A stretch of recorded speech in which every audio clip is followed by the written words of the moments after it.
Am alături de mine pe doamna director Pandelache. Doamna, spuneți-ne, vă rog, câteva cuvinte despre târgul din anul acesta. Târgul din anul acesta vi se datorează în primul rând vouă, dragii noștri. Este deja o tradiție în cultura organizațională al școlii să-l organizăm, după cum știți, și este din ce în ce mai bine realizat, mai amplu, pentru că pe lângă produsele care se găsesc la standul fiecărei clase, avem produsele voastre extrem de originale ale cluburilor extracurriculare pe care le desfășurați la nivelul școlii. Știți deja, organizăm acest târg încă din anul 2017, din păcate cu acea întrerupere din anii pandemiei. Și tot datorită vouă putem să spunem că ajutăm și câteva cazuri sociale. Colegul vostru Alexandru de la un alt colegiu va primi o parte din susținerea voastră, din darurile voastre care sunt atât de necesare și de asemenea foarte multe cadouri ați pregătit voi, după cum știți, și pentru copiii de la Casa Concordia.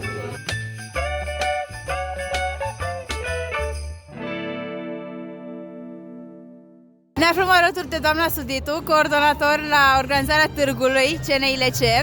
Doamna, spuneți-mi, vă rog, ce implică organizarea unui târg și care este tot procesul și ce părere aveți de rezultatul final? Au fost 3 săptămâni intense în care am reușit să facem alături de niște super voluntari extraordinari, o muncă care în mod constant ar fi durat vreo 3 luni de zile. Este o muncă adunată a părinților, a profesorilor, a elevilor.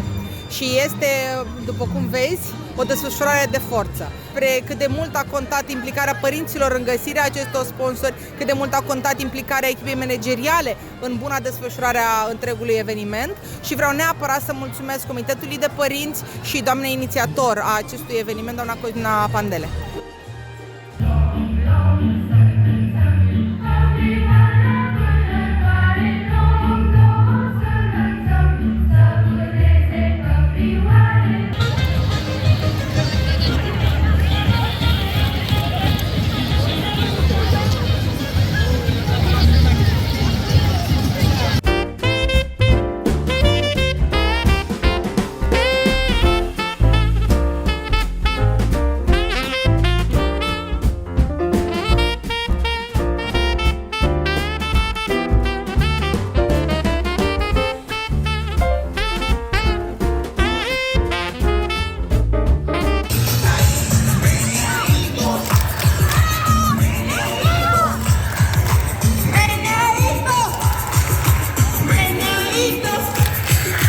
Pura mireasa.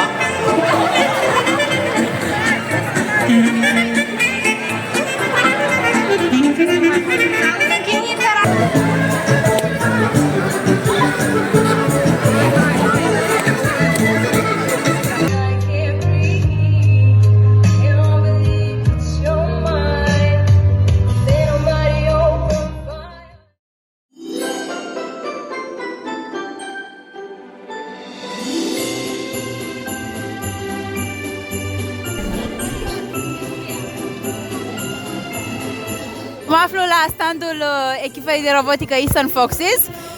Vreau să-mi spuneți, vă rog, cu ce vă ocupați voi, care este treaba cu acest mic roboțel și cum vi se pare atmosfera de la târg.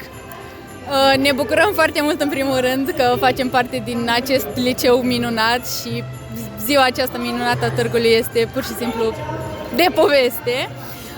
Și legat de roboțel, noi participăm la competiția mondială First Tech Challenge. Și acum așteptăm etapa regională, care va fi la finalul lunii ianuarie. Mult succes! Mulțumim! Cum vi se pare atmosfera de la târg? E altceva. E foarte bine să fie o zi așa diferită în an, în care nu stăm la ore și pur și simplu stăm afară, ne distrăm, comunicăm. Este ceea ce ne face liceul diferit de celelalte. Exact. Mă aflu la standul The Brainies și am aici pe una dintre componentele acestui grup frumos. Spune-ne, te rog frumos, ce aveți astăzi prezentat pe mese și cu ce se ocupă clubul vostru? Astăzi avem mai multe tipuri de cărți la vânzare, semne de carte, cercei și am avut și brioșe și pene șocolat, dar s-au vândut. Sau că au fost și calde și în cadrul clubului citim cărți și ne întâlnim de 2 ori pe lună să le discutăm în cadrul școlii și alături de ceai, cafea, biscuiți.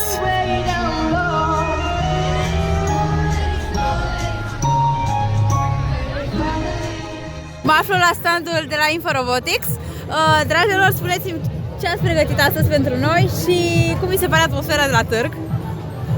Am adus aici la stand atât produse confecționate de noi, realizate la imprimanțe 3D, figurine cu Moș Crăciun, oameni de vârtă dulce, niște fulgi și niște brăduți, de asemenea și cercei, dar avem și produse dulci, adică cozonați, nuci și alte dulciuri. Mulțumesc! Cum vi se pare atmosfera de la târg? Atmosfera este într-adevăr foarte inedită și observ că toată lumea reușește să se distreze și să se simtă cât mai bine. Sunt de la standul Splash of Color și îl am alături de mine pe Marian, care este cel care conduce clubul. Spune-ne, te rog, ce aveți astăzi afișat aici și cu ce se ocupă clubul vostru? Clubul nostru se ocupă cu promovarea artei în rândul tinerilor, mai ales în colegiul nostru. La aceste picturi au lucrat nu doar elevi de liceu, cât și elevi de gimnaziu. Noi am venit aici ca să promovăm cumva lucrurile noastre și pentru a face bani, pentru a cumpăra în continuare materiale pentru clubul nostru. Putem vedea aici diferite tehnici de lucru, avem și tehnici în creion, dar și tehnici în acrilic. În spate putem să le vedem și pe colegele mele, Daria, care este a doua coordonatoare lângă mine, care mă ajută de fiecare dată, și membrii clubului care sunt mereu aici pentru noi și ne ajută de fiecare dată.